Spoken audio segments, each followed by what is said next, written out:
And that's the end of the episode. Jeez, okay.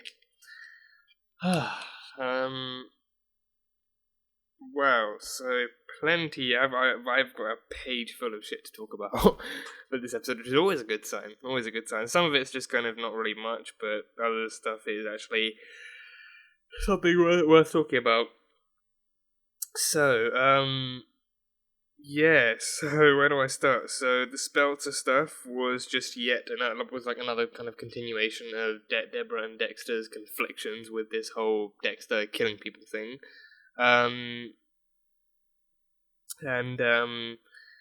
Yeah, so Dex's kind of thing. So Deborah sees Dexter in a different light now. She kind of,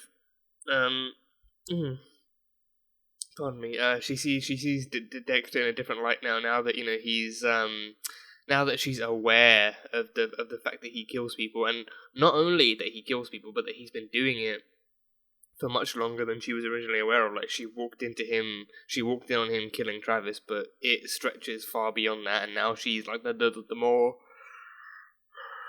she questioned it, the more she found out about his history. She found his blood ties. She knew that was a very direct sign that this is not his first rodeo, and the more she talks to him, the more she finds out that he knows how to do this. He's done this before. It's a thing that he's fluent with, pretty much. Like, killing is something that he has fluency in. Killing is a language he has fluency in, which is not a very, very kind of, it's not a very reassuring thing.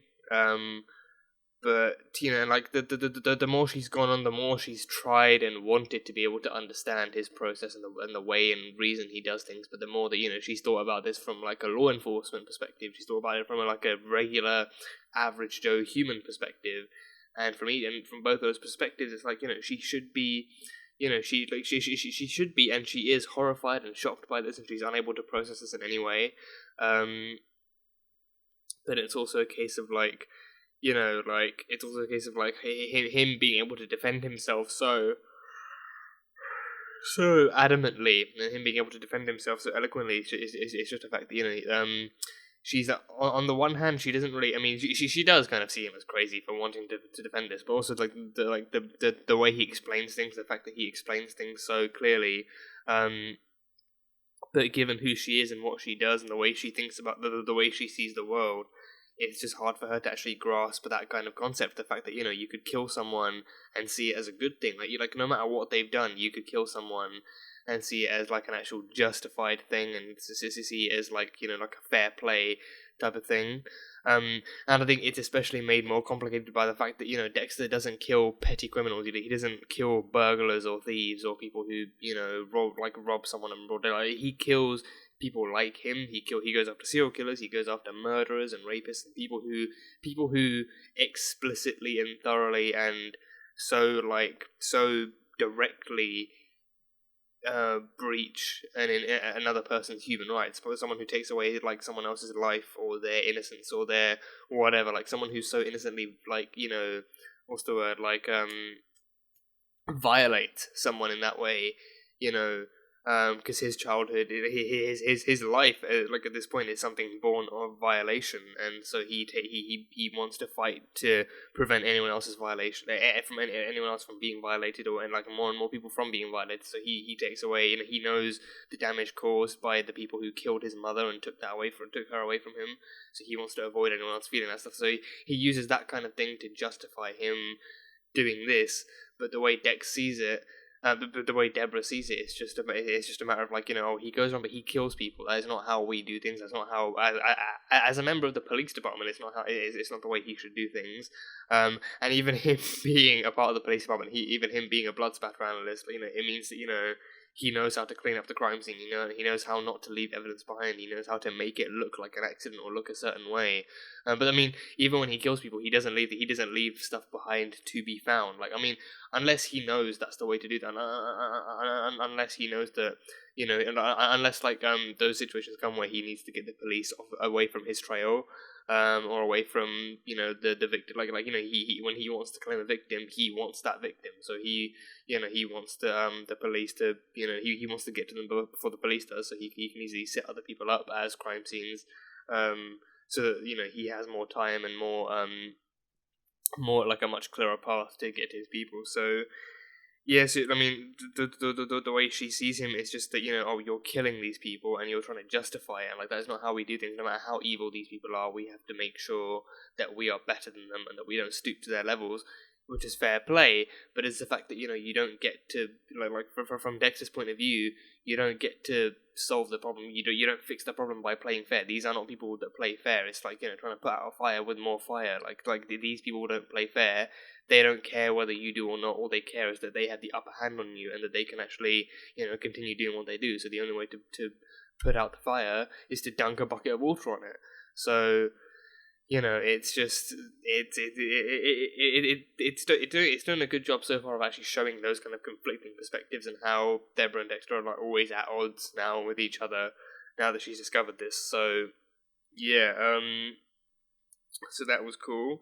And also I think her inquisition into Dexter's history with Trinity and Rita's death. So the way I remember it was that he killed Trinity. And then when he got back home, he found Rita in the thing, in the bathtub with Harrison and stuff. So he said that Deborah said that Rita never matched Trinity's MO. Like, did she not? Like, well, she wasn't a single. I think, what was Trinity's MO? Like, I mean, there was like a mother of two children, a woman. Let's say like like a woman who slit her, whose leg was cut open in the bathtub. Then a father of two children. I think it was. Yeah, like a single father, perhaps? Yeah, I think it was a single father of two children, because then the mother had died, or just the mother wasn't there. Then the boys were never found. The boys were buried alive. They were never found. Was there anything else? Yeah, I think it was the mother, the father, the daughter. Was the daughter there? I don't know. Because it was the way his family actually went off. So his sister slipped in the bathtub and cut her leg open, bled to death. His mother, I think, probably committed suicide. Yeah, she jumped off a roof or something like that. So he made the women jump off the roofs. The father would be beaten to death, and then the son would be buried alive, I believe. I think so. It's been so long. I think it's like that's like the vaguest kind of memory in my head of how it happened. But with with Rita, I think that makes it like he like she wouldn't exactly match the MO. She wouldn't exactly match the MO, but then, well, I mean, she was a mother of two kids, so she would kind of match it, kind of. Yeah, correct me if I'm wrong on that one. Correct me if I'm wrong, but from Deborah's perspective, Rita wouldn't match the MO. But the main reason he went after her was because he discovered who she actually was. Like, I mean, season 4, episode 11, Hello Dexter Morgan. That ending alone just made me flip my shit. But it also proved that he found out who Dexter Morgan was. He was able to research into him, found that he had like a wife and two kids.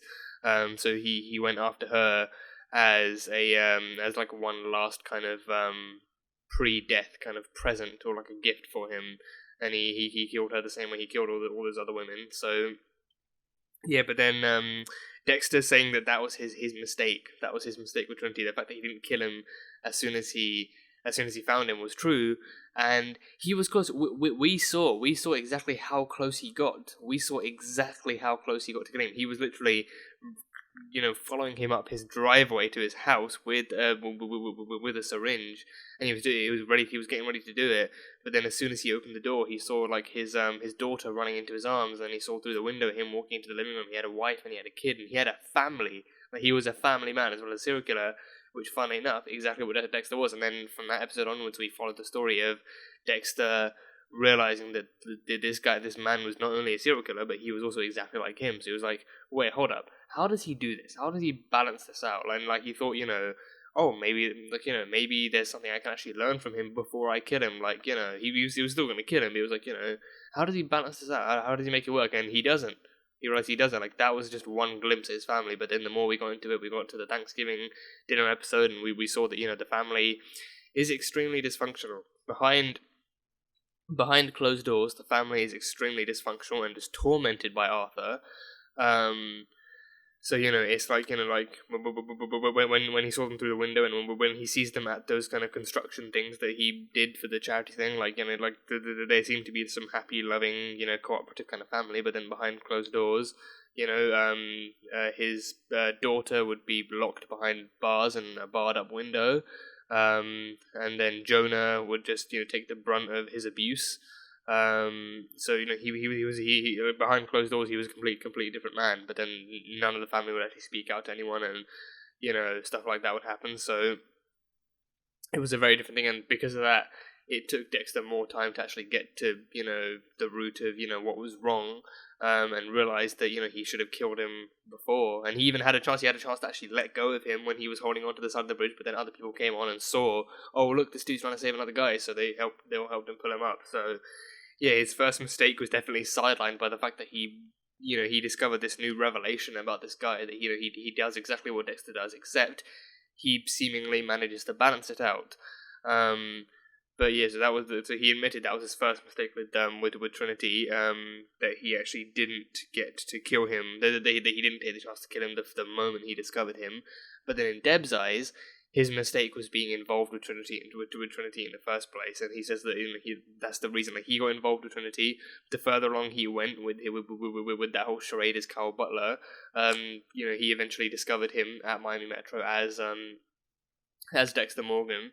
So him being involved with Trinity like that in the first place gave Trinity more leeway to get to know him as Carl Butler, but then eventually discovered the truth. So him being involved was what led him to Rita, and was what led to her death. So in her eyes, he is at least partially responsible and partially to blame.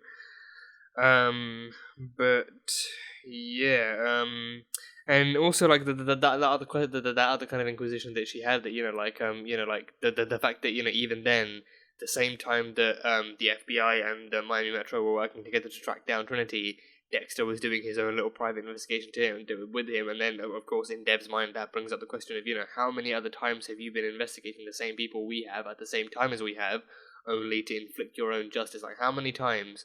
I mean, and it also, and I think that would also lead to the question of how many times have you tried to put us off the trail just so that you could get to the person first? Like, how many times have you slowed us down, or try to lead us astray just because you think your method works better? Like, how because then it shows that he's working with them, but also sometimes he works against them, and he works to try and put them off or lead them in the wrong direction, which is a very, very, very, very, very risky move to run, because sometimes he either doesn't get to the person on time, or like something goes wrong and they get away, and then because Miami Metro are already going in a different direction, it means that the person is all the more free to run. So yes, I think that just brings up like a whole other story of can he actually work with Miami Metro whilst doing this? If a future case comes up where he's going to try and lead the rest of the department astray just that he can get to them, can he really work alongside them if they can't trust him to keep them up to date with the truth and actually deliver their kind of justice effectively? No idea. But and with this one, with Speltzer,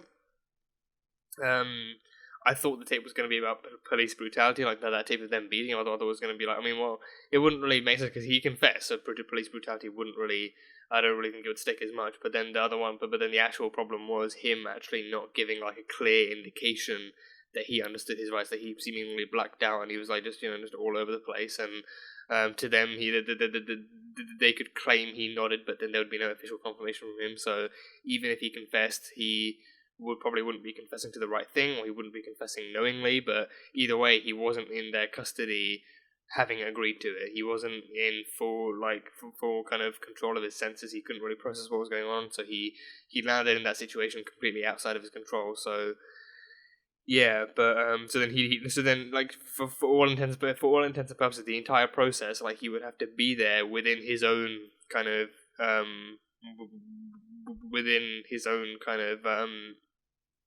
consent. Like he would actually have to agree that he was going with them, and if he resisted, that would just bring more and more trouble upon himself. But then the fact that they took him in with no clear report or indication of his actual cooperation just means that they took him in on a whim, not on any clear indication. So it kind of makes him more and more like free to just say no to that stuff, and just like we saw, it eventually let him just walk free because he wasn't in his right mind, regardless of what the outcome of the actual interrogation was. So yeah, and I think if anything, that kind of gives off like a clear indication as to why the police, like for Dexter, why the police system doesn't always work like as the way that they hope or the way that they want it to.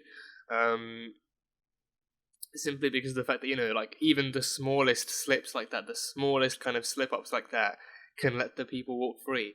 Like the fact that he didn't explicitly and directly say yes, that he understood his rights, that allowed him to walk free. Never mind the confession. Never mind that in the interrogation room he was in his right mind and he was fully aware of the situation and what was going on, and the fact that he confessed to it. Never mind that the fact that he never directly agreed to be there in the first place is what allows him to walk free. So.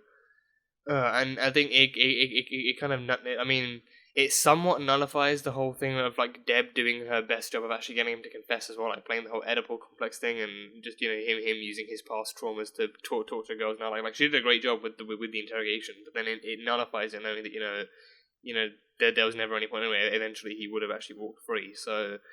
Yeah, and in that scene, I was thinking, like, now this is the reason why we need Dexter. Like, sometimes stuff like this happens that's completely out of our control and in his control, and they always walk free. They walk free. They slip through those cracks. They slip through the cracks. So, yeah, that was that. And Deb also inquiring as to whether Dexter is unfit or fit for fatherhood. So her belief that him being involved with this serial killing business is what got Rita killed, and he did a good job of actually sending Astra and Cody away to live with their grandparents. And now him having an even younger child in his custody, in his care, him having Harrison in his care, whilst he does all of this stuff. Understandably, it's not safe. It's not really the best thing, but it's why we've always seen, like, to the best of his ability, to the absolute best of his ability, he's always fought to keep Harrison away from this stuff, to keep him away. And even when, like, Harrison just walks into the main room to give Deborah a hug, and she's looking at all these crime scene photos, he's like, Deb, watch what you're working on around my son. Like, he makes sure that every environment, Harrison is in is something catered to his own age group and catered to his safety. And even with this whole Speltzer thing, he like, even if he was confident that he could actually take down Speltzer on that night for permanently, he did not want to take any risks. He wanted to send Jamie and Harrison away for at least a few days and actually get them to safety and get Harrison most importantly to safety. So it proves that despite what he does, like he doesn't take what he does lightly. Dexter does not take any of the business he does lightly. He does not take it as some kind of no matter how good he is at it, he actually appreciates and understands the concerns and the risks that take place, and he doesn't want to take any of those risks lightly. So anytime that he's concerned in any way that Harrison could be in danger, he makes sure that he's miles away from him and that no one could ever track him back to Dexter. So he's I think I'd say in that sense he is fit for fatherhood, because he's kind of made it clear time and time again that he doesn't want Harrison to have any part of this. He wants to fight as hard as he can for Harrison to not know anything about this as much as he possibly can. Even when he's all grown up, he doesn't want Harrison to know any of what his dad's past was like. But then for me, that raises the question of once Harrison starts growing up more and more, and he actually starts becoming more verbal and more interactive with him, would Dexter stop? Would Dexter ever think about retiring from all of this? Would he? Because he's made it clear that he can't stop and that he doesn't want to stop. But then what happens when Harrison grows older and older? He can't keep sending him away on the basis of him having another kill case to solve. So would Dexter ever actually consider retirement or some kind of something to just keep Harrison away from all this? He grows into adolescence, he grows into childhood, he goes into his teenage years, and then he hits it is by the time Harrison is in his 20s or 30s, is Dexter, I don't doubt Dexter's gonna still be around, but would he still be doing this or what? I don't know, because it would make sense that if he's able to do this and keep Harrison away from it now, then there's a chance that he could keep doing it. But then once Harrison grows up, he's going to start being more aware, and he's going to start processing his environment a lot better. He's going to start questioning a lot more things, like where does his dad go all the time? Why does he send him away and stuff? And, you know, he's going to start having some more self-awareness, and he's going to start questioning things a lot more once he grows older. So it's going to be a much more difficult thing to follow. I mean, granted, I don't really think this season's actually going to go into Dexter, into Harrison's adolescence. I don't really think we're going to see much of Harrison beyond him turning 15 or something. I mean, I don't even know how old he is now. It seems like he's 5 or 6. It seems like that height, 3 to 6, that age. So by the time this show ends, I think he's probably not going to be older than 15. Maybe a borderline teenager, depending on how big they want the time gaps to go, and the actor himself, the kid who plays him, how long he's going to be in the show for. If they do a time jump, then it would actually allow them to show Dexter and Deborah being somewhat older, and an actual teenager playing Harrison at that point as well. So it all depends, I guess. But yeah, it's kind of that conflicting, those two conflicting styles. With Dexter, it's he knows that he's trying as hard as he can to keep Harrison away from this, and one of those extents is him sending Harrison away whenever he thinks that the risks are too high to keep him around, and that he needs Harrison to be safe more than anything else.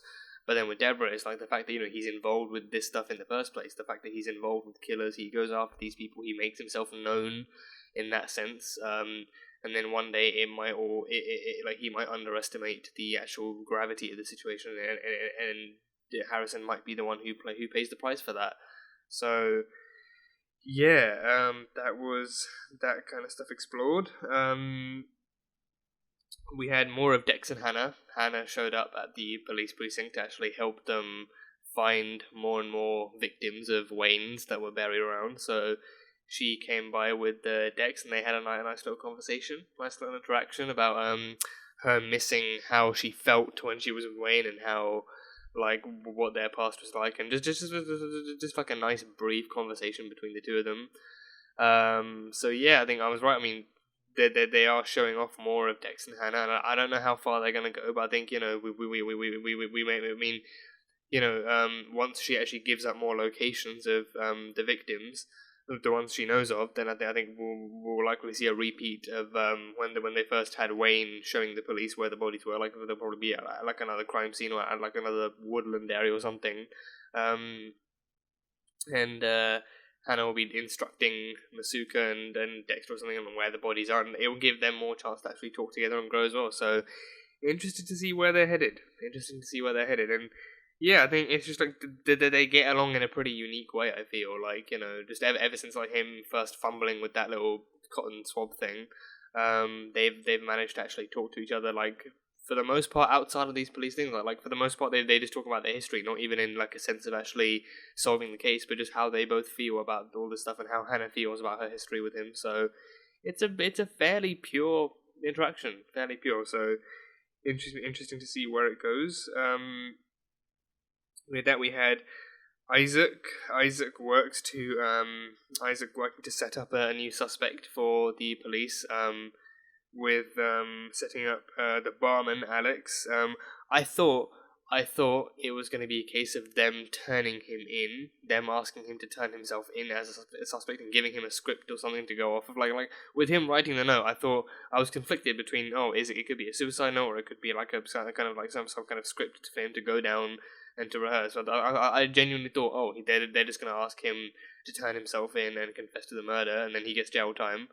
But no, they wanted him to set himself up as a suicide suspect. So someone who kills him, kills Tony, and kills Kaja, and then succumbs to his conscience calling him, and then he commits suicide. So I thought that was going to be the way they rolled, but no, that's not the way they rolled. They wanted him to actually write out a suicide note, take a shot, so it would be like a drunk suicide as well, and then blow his brains out. But and for one thing, that was horrifying. But for another thing, Masuka, but Batista is too smart for that. Batista is too smart. He actually pointed out some very, very good and obvious clues. The fact that, for one thing, Alex was never on the radar. He was never a suspect. He was in the clear the entire time.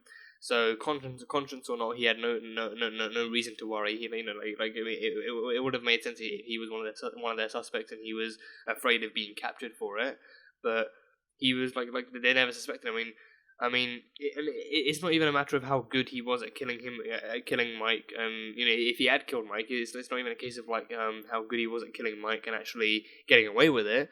But more of the fact that he was never on their radar and he was never under any kind of suspicion.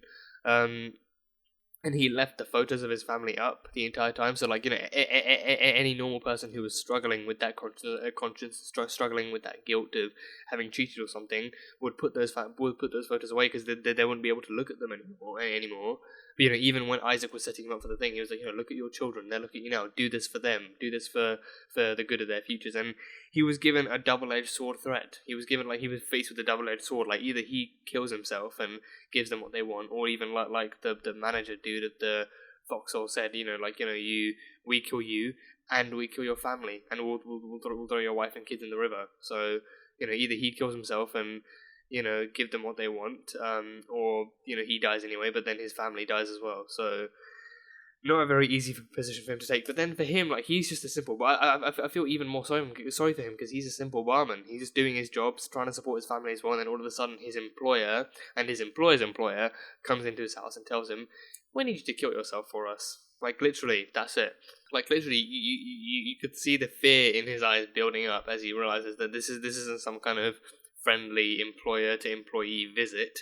They want something from him, and they want something terrible from him, and he has no way of guaranteeing that his family will be alive after this. Isaak made that promise of we'll send even more money back home to Kursk. We'll set up a college fund for your kids and make sure your family is safe. But he has no way of knowing this. All he knows is that he has two choices. Either he kills himself and does what they want him to do, or they kill him anyway and set him up and set it up as some kind of suicide.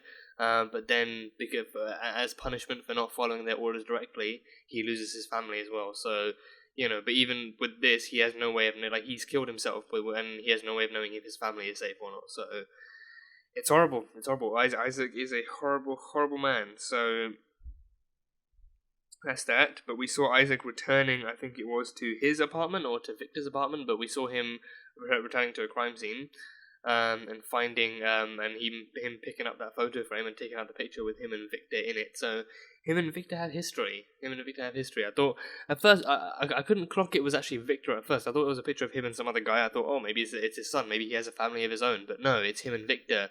And he's been defending Victor since his death, saying that, whoever killed Victor should have to pay for this. And Victor, sure, he had, him killing a policeman, not the brightest idea, not the best idea, but he was still a good man. He was still within the Koshka Brotherhood. He still, served his purpose. He still did his job in the way he was meant to. So, he still he still cared enough about Victor to hold a grudge like that, being I will avenge you, and whoever did this to you, I will get back at them for it. But now he's putting more and more together. He's putting two and two together. He's putting, studying Dexter more and more. So now he realizes that, Dexter was the one behind that murder. He was the one who dumped the body anyway. He was the one who got rid of the body. So, and he works for the Miami Metro. So that's the place currently investigating the foxhole for Mike Anderson's murder. So yeah. So, and then he even said, could killing Victor have been payback for Victor having killed a police officer? Could that be it? And it's just he's connecting those clues. He's connecting those clues more and more and more. And Dexter himself knows that he was the one who killed Victor, so it couldn't have been Alex. So that was whoever is in the higher up of the hierarchy is the one trying to work their way down the same cycle and trying to work out what's happening. So it's just those two people just connecting the dots and getting closer to each other. So yeah, that was that. And Quinn, he was talked to by the manager of the foxhole and said, do we need to do all this investigating? Maybe I should just pop by your car, put some money in it, but give you some drugs, and just like the old days, how we used to make deals and make stuff go away. And then Quinn showing visible levels of anger, being screw you, I'm doing this the right way, the police way. So I think we've had references before of Quinn not exactly being a clean cop. He has a fairly dirty history. I think he's mentioned it to Dexter before, but nothing too explicit. But I think this is kind of some kind of a sign that he used to do things the not so clean way. He used to pay people off. He used to get paid off, and maybe he learned his lesson from that. Maybe one of those deals went wrong, and he learned his lesson, or maybe he just wanted to stop being dirty. But either way, he used to do things a certain way, and now it's coming back to bite him. So yeah, that's that. And Dexter burning his blood slide, so he's changing his ways. So he's no longer chopping. He's no longer chopping his things up either. So he did this one to kind of show Deborah how he does things, and he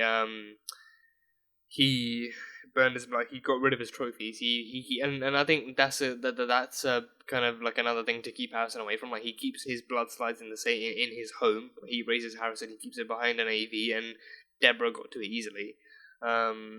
So he's kind of getting rid of anything at home that that could easily be tied back to him, or that anything that Harrison could at one point or another, run into and discover this truth about him. So I think he's taking a closer look at the way he raises Harrison and the environment in which he raises Harrison, and he's kind of cleaning his act up a lot. He's cleaning up the way he does things. So yeah, so the burning of the blood slides is one thing. And he also cremated the hell. They cremated the hell out of Speltzer and showed Deborah the smoke going up from the chimney, like the him just polluting the atmosphere with Speltzer's cremated remains. And Deborah saying that she's actually glad. She's glad to watch Speltzer go up in smoke. She's glad to see this Speltzer who is gone out of this world. He can't hurt anyone ever again. But then what that makes her.